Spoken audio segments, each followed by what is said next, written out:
Hello everybody, my name is Ian Kirkpattykake. I'm an author and robot, and today it is book review time for what feels like the first time in a long time, but I should have two book reviews coming up for you. I just kind of wanted to spread them out a little bit, and it's actually a really good thing. I'm very excited to talk about this book with you guys, but before we get started, number one, if you enjoy what I do on this channel and you would like to see more of it, please remember to like, share, and subscribe. And number two, if you would like to be featured on this channel, check out the links down in the description below. Amaya is the sort of monthly writing prompt thing here on the channel, and then Fresh Meat Feature is where indie authors send me their first chapters. I read them on this channel, and hopefully readers find new favorite books. So check those out below if you would like to be featured on this channel. And with that said, let's go ahead and get started. So today's book review is Dracula's Guest by Amaya Tenshi. I don't have a lot of comments to open with on this book, except that vampires are never out of fashion, and also in reading this, you will be asking, when can I be Dracula's guest? So this novel opens with a prologue following the assassination of Bogdan II, and also, if I say any of these names wrong, forgive me, that's just how I am. The two young men have been turned into political refugees, fleeing persecution in Moldova and trying to determine their next move. These young men would be Stefan and Vlad, cousins, probably better known as Stefan the Great and Vlad the Impaler by historical documentation and historians. However, these two young men don't have much to their names due to the political strife. They also can't agree on what to do next. Vlad declares that he will never give up his rights to ownership and freedom, and should he succeed in acquiring his power again, he will help Stefan recover his. Stefan promises much the same after, and then the two men split ways. Now enter Chapter 1, where we welcome the modern era. Meet Cammy, our main character, as her druggy roommate Heather comes in, giving her a dog print mug. During their brief conversation, Cammy's parents call and invite her to meet at a coffee shop nearby. Cammy's mother then harasses her daughter about how much she's failing at life by being poor, going to college, working at a coffee shop, and having a bunch of loser friends like the druggy roommate, and just she doesn't like any of Cammy's friends. They don't, even if Heather didn't do drugs, she would still hate Heather, okay? This is Mom's pitch to say, Cammy, come home. I can do your life better than you can. And for a lot of good reasons, Cammy says no and leaves her mom there after some brutal insults have been received. After returning home to her apartment, Cammy finds all her belongings on the yard outside. A call to her landlord reveals that her druggy roommate hasn't been giving their money to the landlord to pay rent, and Cammy is like, it was probably not a good idea to give the rent money in an unmarked envelope as cash, but consider that lessons learned. So she calls around to try to get a hold of Heather to be like, what the frick am I supposed to do? All our crap is outside. And Heather says, try using this app called Green for Life. It's a rideshare app, or like an Uber, and I'll meet you at this location over here once you're like in the area. And so Cammy collects her things that are out in the yard that aren't broken, and she gets a car from Green for Life. Turns out Green for Life is kind of a shady business because the driver's not taking Cammy where she asked to go, but is actually driving her through this abandoned place in town that is in nowhere near the correct direction as to where she wanted to go. Not only that, things get worse when turns out that Cammy is being sort of abducted, and the car is surrounded by like 20 sketchy looking cultists. Fortunately for her, a man in black appears out of nowhere and beheads the lot of them. Skillfully and tastefully, as you might expect. As tasteful as lopping off heads en masse can be. I don't know. The man kisses Cammy's hand while talking on the phone to his boss, saying that he's stopped some things that were going on and there were no witnesses or victims. Cammy tries to thank the man, but the guy is just like, don't tell anybody about this, don't call the cops, just go home. Cammy, of course, doesn't have a home, and she wants to know more about this mysterious man and these vampires that he just killed, because during this conversation, she follows the man around and sees the fangs on these dead creatures and realizes that they are vampires and he is a vampire hunter. And because she has nowhere better to go, she's like, well, what could I possibly lose by trying to learn more about this guy? So she drops her cell phone into his pocket so that she can track it with the tracking app when he goes home. So once he wanders off, she uses her phone, tracks him down into the woods, this huge acreage, to this giant mansion that is hidden back there.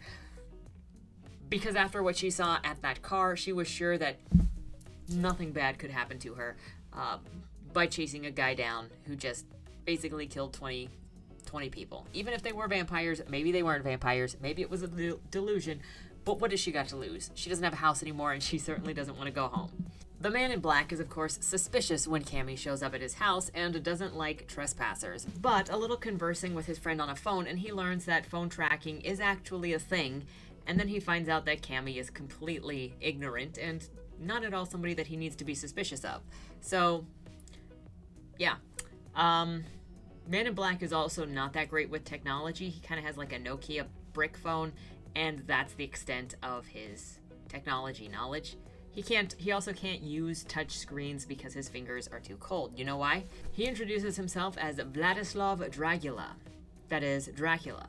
He doesn't use all of those names. He just uses the first one and then a lot of titling to be very formal. Cammy's mind is obviously well past being blown at this point. Vlad, being the cordial and old-fashioned kind of man he is, offers Cammy a room as his guest and to take her to work in the morning, because no good person would throw a woman out in the middle of the night like this, and she's shown that she's not a threat anyway. Mostly. She's kind of just annoying. His words. Tedious is his words, okay. Enter the perspective of Brian Warren, a young cop and friend of Cammy who has some desperate feelings for her and an inability to act on them. Common story, Brian. You're not alone. He's just getting off work when he sees all of the messages from Cammy after she's gotten kicked out of the house. He calls around trying to figure out what happened to her, especially as she's not answering her phone now. Eventually, he learns that she found a place to stay, and then he finally catches a hold of her, hears that she'll be fine, and she'll be heading to work soon. He decides that he'll probably go and meet her at work to check on her. Going back to Cammy, Vlad offers her breakfast and then proposes she's free to stay at the mansion as his guest as long as she'd like, but she should know some things and she also needs to follow the house rules. Enter a short tour around the grounds and an introduction to some supernatural creature information. All things considered, Cammy is taking everything in stride very well. While walking around the grounds, this hottie McHotpants named Malcolm arrives and introduces himself as a sort of partner of Vlad's for dealing with the supernatural. He's also a werewolf and a member of a special order. He's also closer to like around 30, like maybe mid to upper 20s, 30 area. And he tells Cammy that they pretty much work for the U.S. government, and the government is trying to keep supernatural creatures under control. It's not a great situation to be in for anybody, but the United States government doesn't help anybody but themselves anyway, so that's not that strange. Malcolm warns Cammy about getting involved in this stuff, but of course it's like, okay, you're not de-convincing her, dude. There's no talking her out of this at this point. She's kind of headstrong. Cammy and Vlad ask him to keep an eye out for Cammy's roommate, Heather, since she is still missing. While Vlad and Malcolm walk off somewhere, Cammy returns to the house. At the door, Malcolm's there asking Cammy to give him some meat. Cammy is suspicious, and shortly thereafter, Vlad shows up and grabs Malcolm. Upon further inspection, it turns out that this isn't Malcolm at all, but a shape-shifting Tanuki, who has come seeking shelter for his family. Also, he can't resist doing tricks because it's in his nature to be a little bit tricky. Vlad forgives this indiscretion only because he cannot punish a creature for something that is in their nature. But if the Tanuki and his family would like to live in the house, then they must play by the rules and expectations of being a guest and also make themselves useful. The family agrees to this. Vlad then takes Cammy to work, where Officer Brian is out there waiting for her. Of course, he's pretty intimidated to see his crush getting out of this fancy old car with this not bad-looking man after spending the night at his house. Vlad introduces himself, with his real name, of course, and says that he's both an FBI agent and a doctor. After Cammy is left at work, Brian goes off to do background checks on this Vlad guy, because what the frick is this weird and creepy guy encroaching on his territory? Like, that's not okay, my dude. So after everything that's happened, Cammie's not feeling so well and she's kind of distracted, so she asks if she can be dismissed from work and kind of pretends that she is extra sick. But her boss is like, you can only leave if you bring back a doctor's note saying that you're sick, so she heads to the clinic on campus to get one. Meanwhile, Brian's background checks for Vlad bring up nothing in the FBI database, so now he's tailing Vlad and pulls him over. A frisking results in finding a bunch of bizarre weapons, and ultimately Brian arrests Vlad for an unregistered gun. Though Vlad is like, you really shouldn't do this. Please don't do this. And if you want to know what happens after this, you're going to have to read the book yourself. The only thing that I'm going to say is that Cammie's mom really knows how to escalate a situation quickly. Wow. So, all of the enjoyment in this book is by watching the characters interact. And so go read it, go see how the story plays out, and then come back and tell me who your favorite characters were or what you liked about the story. So first things first, this was a really fun book for me. Like, I really, really liked it, which is why my biggest and first note is that you should go and read it. Then that's not to say it wasn't without some things that pulled me out of the story, but the enjoyableness of the characters was actually able to make me not care about those other things that pulled me out of the book until the one thing that happened at the end. I'm like, we're in that closeout mode where we're finishing the book and you're gonna do me like this? What followed after the thing that pulled me out wasn't quite enough to like make up for that other thing, but I was still able to just go back into, and I'm just enjoying this again once we got through that. So I'll talk about that briefly in a little bit. That said, I loved the chemistry between all of the central characters, the dynamic between Vlad and Malcolm, between Vlad and Brian, between Cammie and all three of them, and between Malcolm, Vlad, and the FBI. It was so good. I loved the characterizations of this so much, and I can't wait for the next book so that I can get back into it with these characters on the next step of their adventure. And that's also something different for me, as I liked the way that the mythology was mixed together in this. Normally I don't like stuff that mixes way too much mythology because there doesn't seem to be any logic behind it, and it's just like everything in the kitchen sink. It's one of the many problems that I had with True Blood and the Sookie Steakhouse stuff, because there was just so much crammed in one, and I usually like things to be kept to a certain amount of stuff so that it makes sense in existing. But all of the mystical creatures in this, the way that it was introduced, and even having so many different vampires represented, made logical sense, and I didn't mind, because I felt logic in this world for the way that all of this was presented. Also, I very much appreciated the tension from Vlad when it was obvious that he was listening to people who knew nothing about him but lies or assumptions about his life or his experiences or the people that he knew. It comes up quite often, and it's obviously something that irritates him, which understandably so. One of my least favorite things is misunderstanding, purposefully or not, misunderstanding my life and making assumptions about me or my behavior, when it's like, just ask and you can get the true answers instead of just making stuff up and being completely wrong.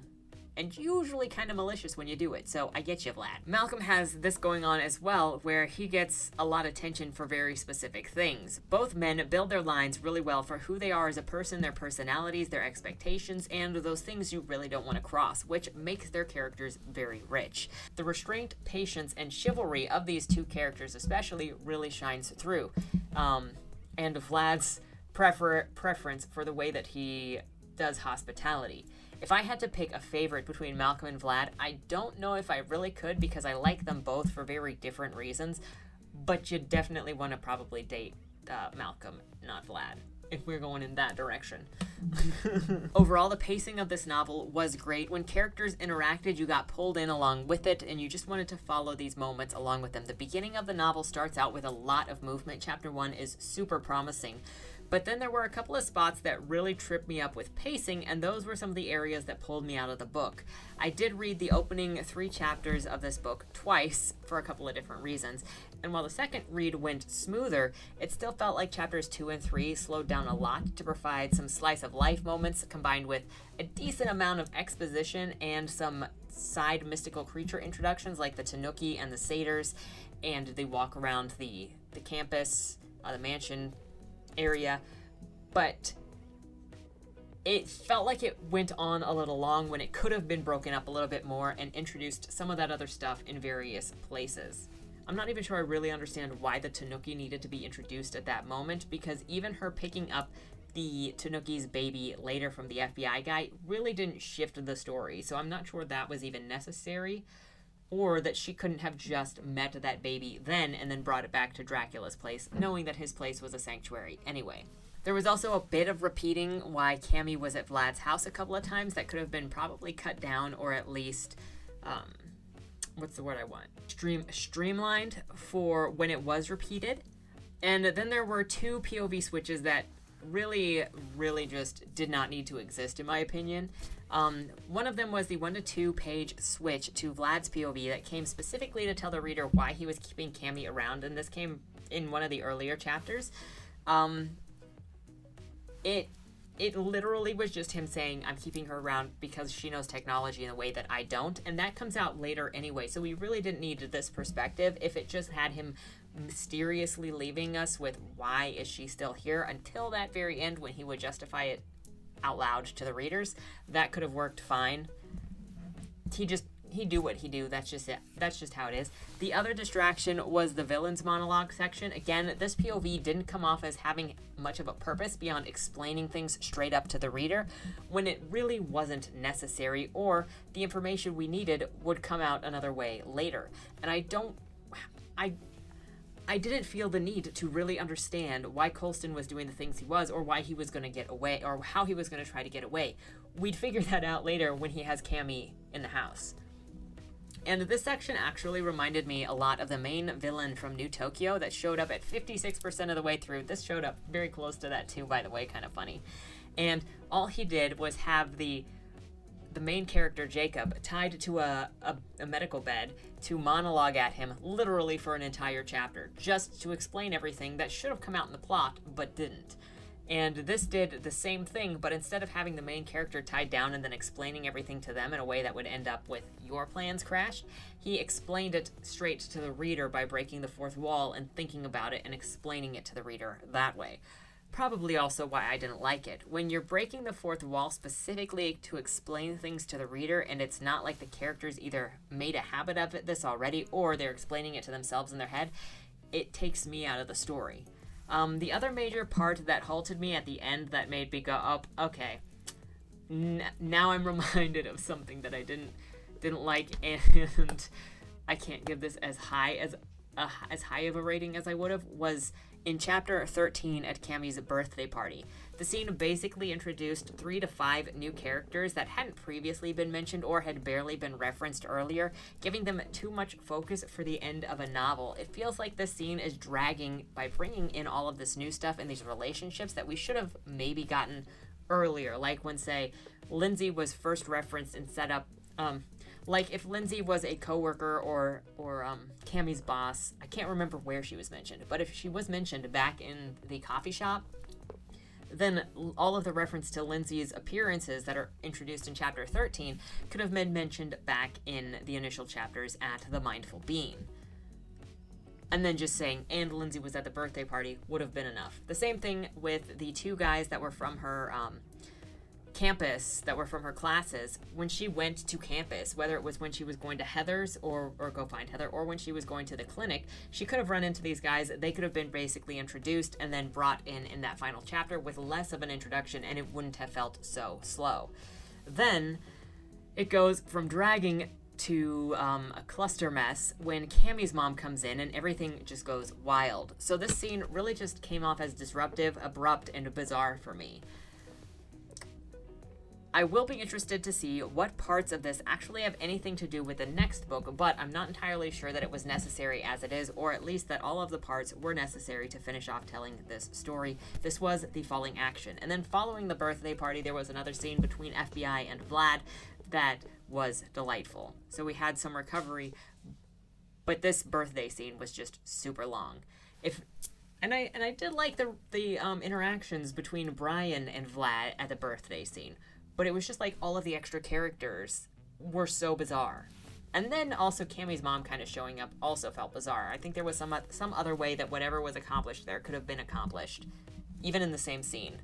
Overall, though, the visuals were great. The pacing of this novel is great. And I'd love to see this in a visual medium that's not Netflix, so it's not completely destroyed. When it comes to the lore in this book, the mixture of the supernatural, international folklore, and history are uniquely mixed and pictured in this novel. You also get a great sense of how much the author really loves the subjects that she's working on, how much she loves the characters and the inspirations from which they come from through the story, which makes it so much more enjoyable. Really, I love a mixture of history and lore, and it's pretty much one of my favorite things when you can create magical realism and history and a mixture of lore and reality in a world that could really exist, and how the supernatural interacts with the world that we know. Easily one of my favorite things, and I look forward to seeing more of what this author does and uses, and how she uses these elements in future installments of the Dracula's series. Oh, and one other thing that I really liked about the way this author approached the mystic is the idea of human lore and ideas interacting with and changing how characters or how creatures work, creating new and different classifications of the same creatures all over the world based on what individuals' beliefs are, and changing the mythology. Questions. The questions that I have at the end of this is, I wonder what the weird sickness was that Cammy had, because she was trembling as well as having the weird bruise on her hand. And so it felt like there was more to it than what Vlad and Malcolm, especially with Malcolm's, like, I don't know why he did that to you. I feel like him having worked with Vlad for so long, he would know what Vlad does to check to see if somebody has been infected. So I feel like there's more behind that vampire kiss, blood checking that we don't necessarily know, or there's something else going on with Cammy that we don't necessarily know. Because also there was some different level of importance put on her than it seems like other people that goes beyond the technology thing.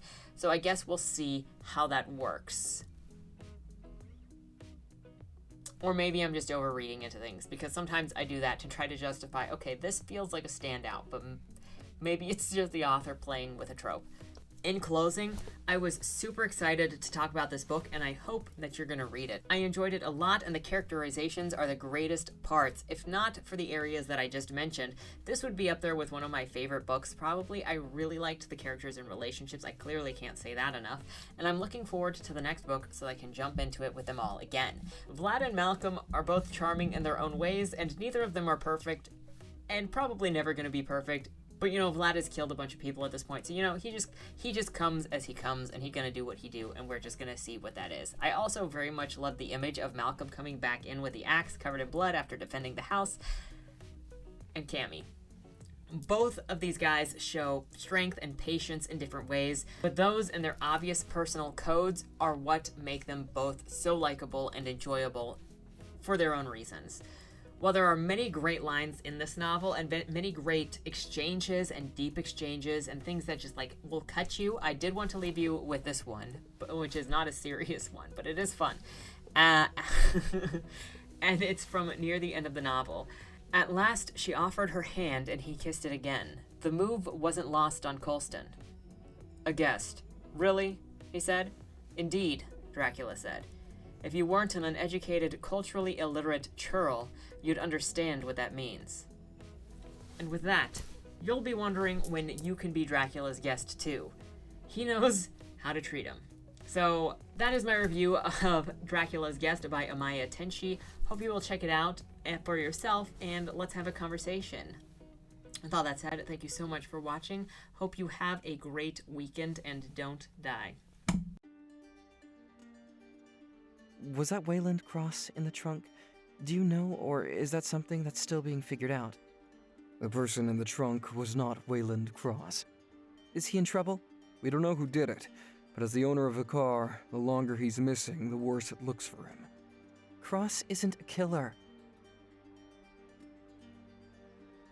For the last couple of years, the average number of murders in Baltimore has been over 300, and it's been going up. Mind you, that's only whatever the badges count as official murder, and believe me, there are people that don't count when they die. Wayland? If you're down here, tell me. I'm not talking to the badges, I've been looking for you. They found a body in your trunk. Why?